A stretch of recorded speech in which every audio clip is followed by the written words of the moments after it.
What's up, guys? Let's talk for a bit about Beats, specifically the Beats Solo 3s.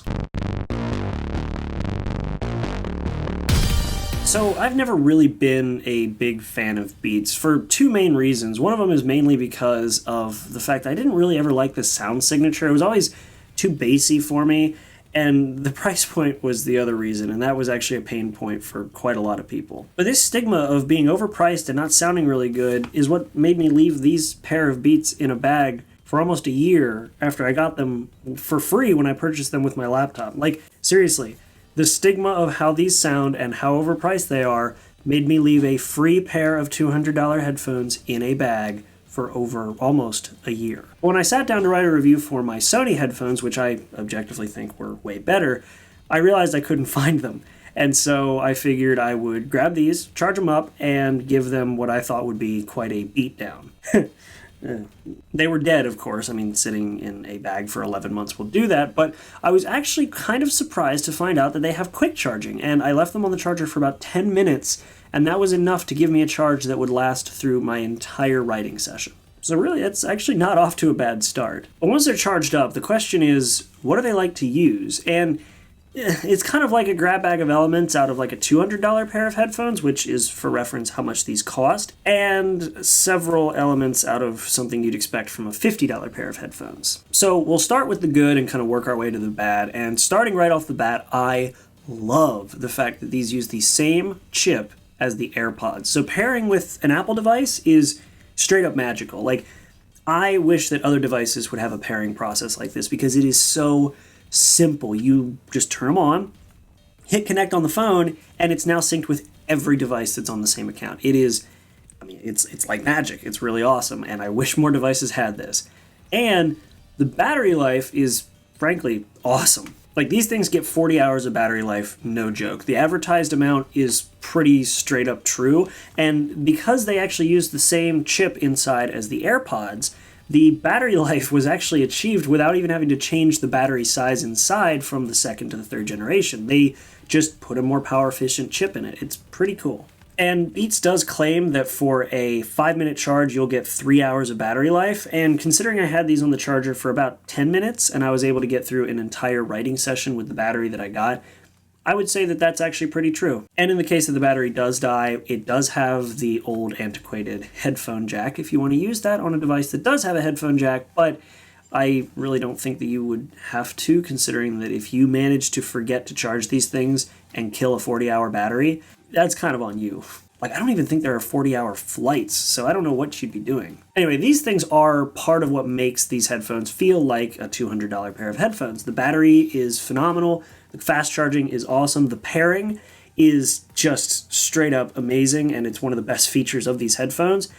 And I haven't mentioned sound yet. So let's get into sound. So it's no secret that sound is one of the things that most people hate about Beats, and I actually am very picky about my over-ear headphones. Like, I'll use AirPods all day long for just the convenience. They don't sound great, but they sound good enough, and I can just listen to my music when I want to. But when it comes to serious over-ear headphones, I am extremely picky. Like, these are my go-to pair of over-ear headphones for editing, and these are my go-to pair of headphones for general listening. And yes, I did actually manage to find my Sonys after I wrote this review. But I was actually pleasantly surprised by these headphones. I was half expecting the experience I got when I tried on the Beats Studios from Best Buy or when I tried them on at Apple stores, where the bass was just so overwhelming. The highs were just stupid tinny and overwhelming as well.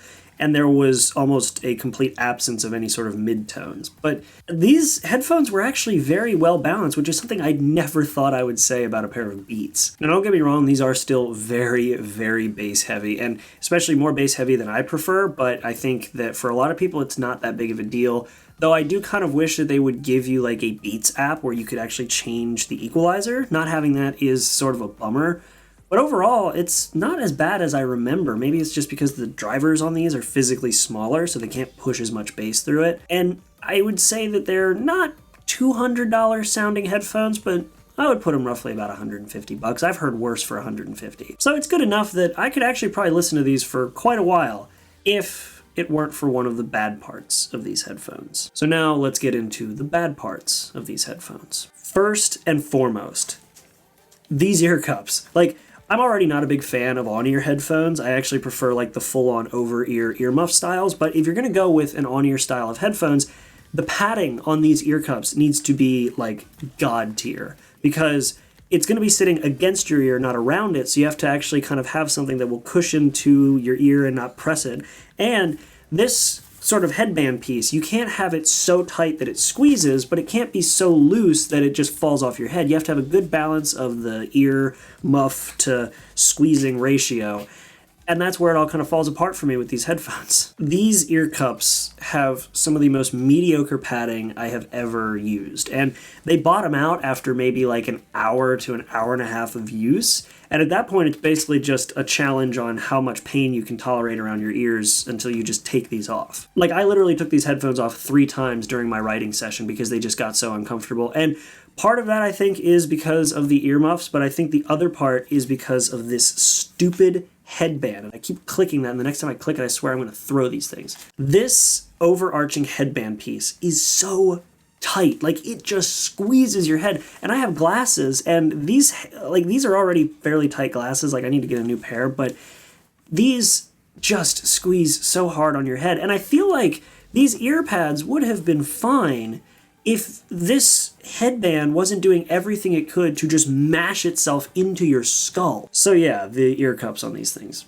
not great. And another thing, this plastic fantastic build, like, I know you had to cut corners, but like, you picked a plastic that literally feels like a play school toy. Like, what? Now I see why they had to put metal bits in these things to make them feel more premium, because otherwise these would have just felt like, I said I was going to throw them. But seriously, like, they would have had to put metal in these things for structure, because otherwise this plastic would have just broken, and it just doesn't feel substantial even with the metal. Like, I mean, seriously, Sony was able to come out with a pair of premium feeling headphones that was $70 less than these. Those were the XB700 series. Like, they cut so many corners to save cost, they forgot to give it a good name. But anyway, I digress. I don't know. I feel like these could have been so much better build quality-wise, and they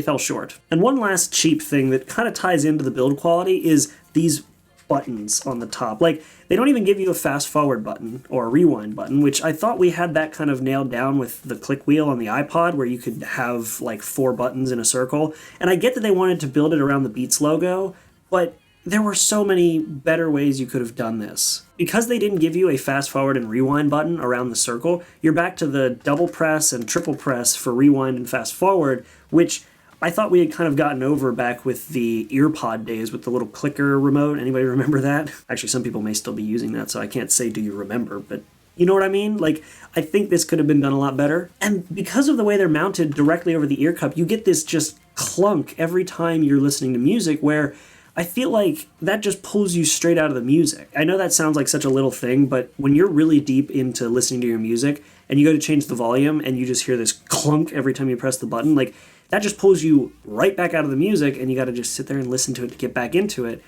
I think even putting the buttons somewhere else would have been a better option, which I guess they technically did. They gave you a little press button on the wire if you want to use the wired connection, but again, 40 hours of battery life and some of the best Bluetooth in the market, I don't think you're going to be doing that, so you're stuck with that.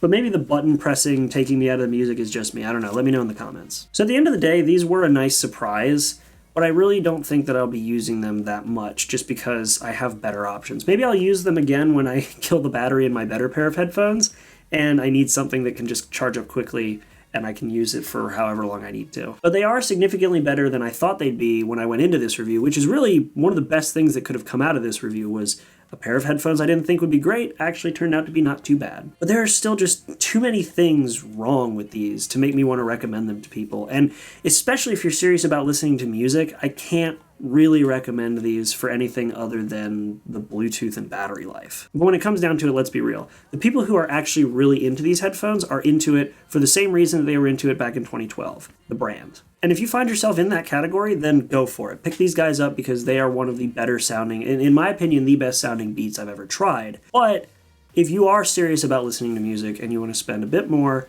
and get a significantly better experience, stick around for next week's review where I review the best pair of Bluetooth headphones I have ever owned. Until then, make sure to like and subscribe if you guys want to see that video. Check out some of the stuff in the description. I got quite a few things going on, merch, P.O. Box, all that fun stuff. Leave a comment letting me know what you guys think. Do you like these videos? Do you not care? Did you like this video specifically? I'm curious to find out. And other than that, I'll see you in the next video. Make sure to be there and have a good one.